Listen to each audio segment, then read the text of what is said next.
Over time, it is the simple stories that grow in meaning and significance. Like the story of Sandy, a plain bay gelding laid to rest here a century ago, in a paddock on a bend in the Maribyrnong River, just a mile upstream from Flemington.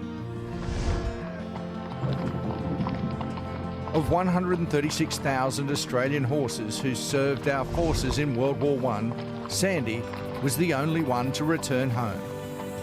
It was the dying wish of his commander, Major General Sir William Bridges. He died at Gallipoli, while Sandy waited for a call to action on a ship anchored offshore. That simple act of honouring the wish of an Australian war hero symbolises so much the Anzac spirit. On April 25, Flemington opens its gates to honour the Anzacs and the sacrifices that have been made in theatres of war throughout the world. We will stand as one as the last post sounds.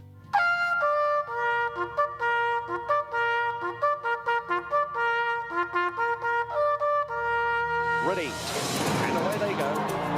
And then settle in for a great day's racing. The feature, the St Leger. It's older than the Melbourne Cup. And Electron's going to come clear. The favourite won the Leger. Electron. A day of reflection and commemoration. And of course, two up on the front lawn. Anzac Day at Australia's spiritual home of racing, Flemington.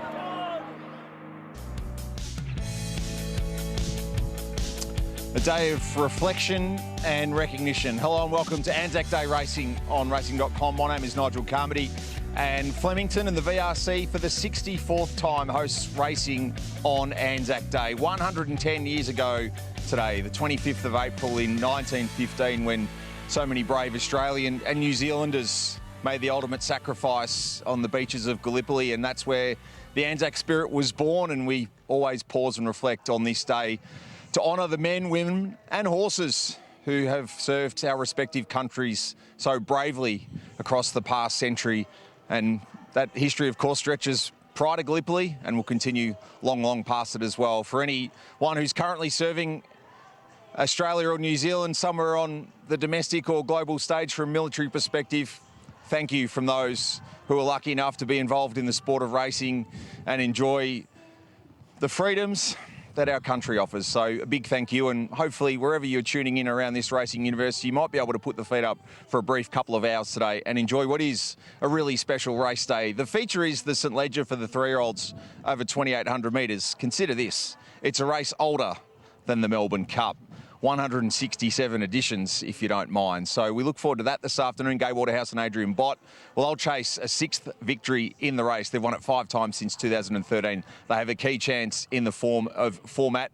And the Anzac Day Stakes, which has had stakes grading for the past quarter of a century, has risen in prominence as a really important race, not just for the here and now of the late season 2-year-olds, but also, of course, to cast our eyes forward when you consider that Merchant Navy won the race. We know what he was able to go and do both domestically and abroad subsequent to that victory, but a race that's seen the likes of Super Seth, Ambulance, Benicio, and 12 months ago, Feroci run in, not win, but go on, of course, to be Group 1 winners since Feroci doing it here and an Australian Guineas in the recent Festival of Racing. And the Anzac Day Stakes is a race that you want to be taking in and consuming for the here and now and the future as well. As mentioned, it is a really important and special day for our country. The VRC do a terrific job in working with the Anzac Appeal and the current armed services to honour those past and present that are serving our nation both here and abroad. We'll bring you some of the Anzac ceremony a little bit later on from the lawns of Flemington, and the VRC's Lee Jordan will join me very, very shortly to talk a little bit more about the significance of the day as well. Gives me great pleasure to welcome into our coverage of racing on this Anzac Day in 2025 from the hallowed turf of Flemington. Good afternoon to Brent Sarafa and Amy Yagi. Thank you, Nige. Welcome, Zed. I thought they were beautiful words by you, Nigel. It is a really special day here on Anzac Day. Yeah, I'd have to concur with that.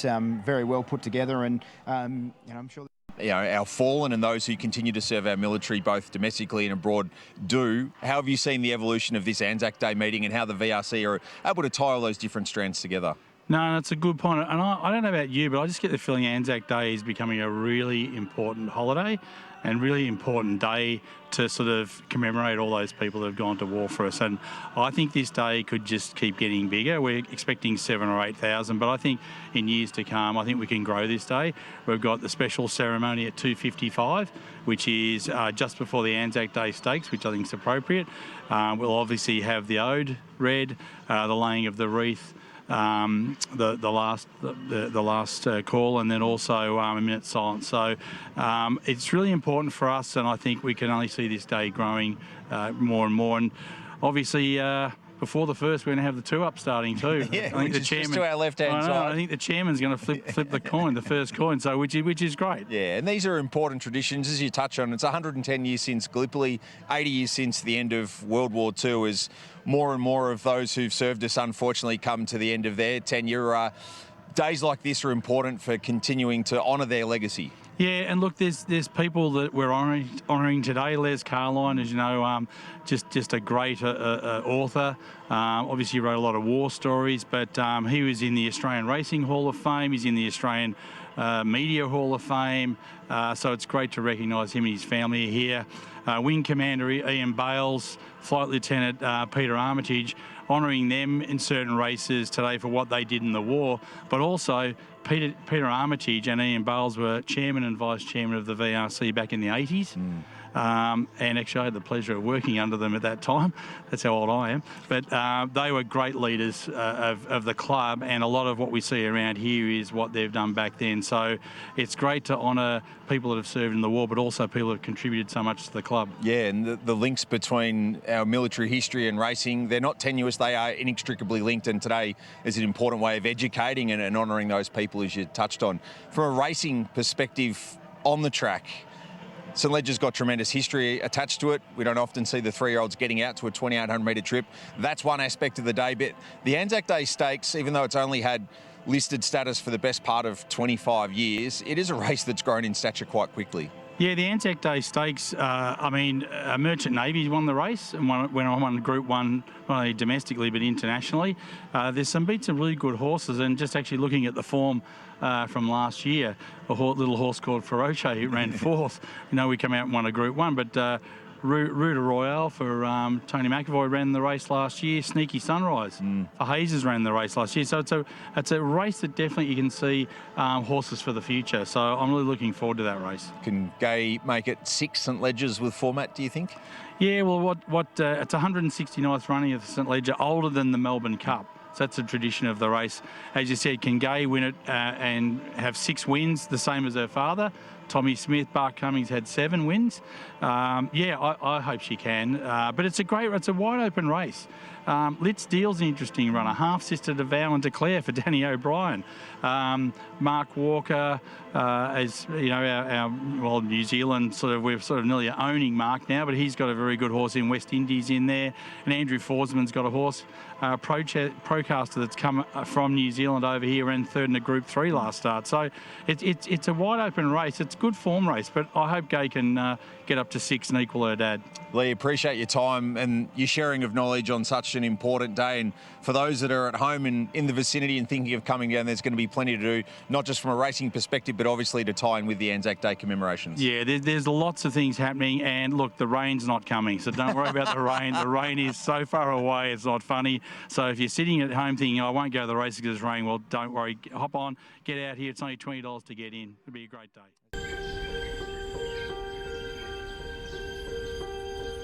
They shall grow not old, as we that are left grow old. Age shall not weary them, nor the years condemn.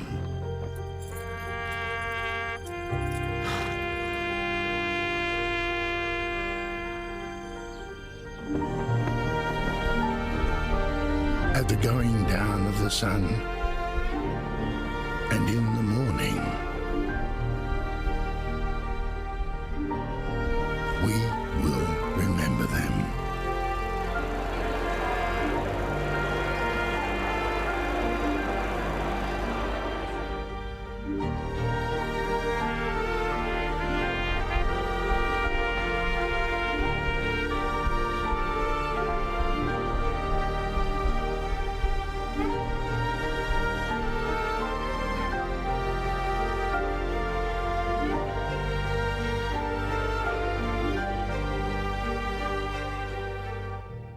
lest we forget.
Seeing the monuments in there was just really, really touching. This is where Anzac Day, to me, really hit me right here, you know, just to go back then to see what our men did during the...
Gifts of beauty, rich and rare.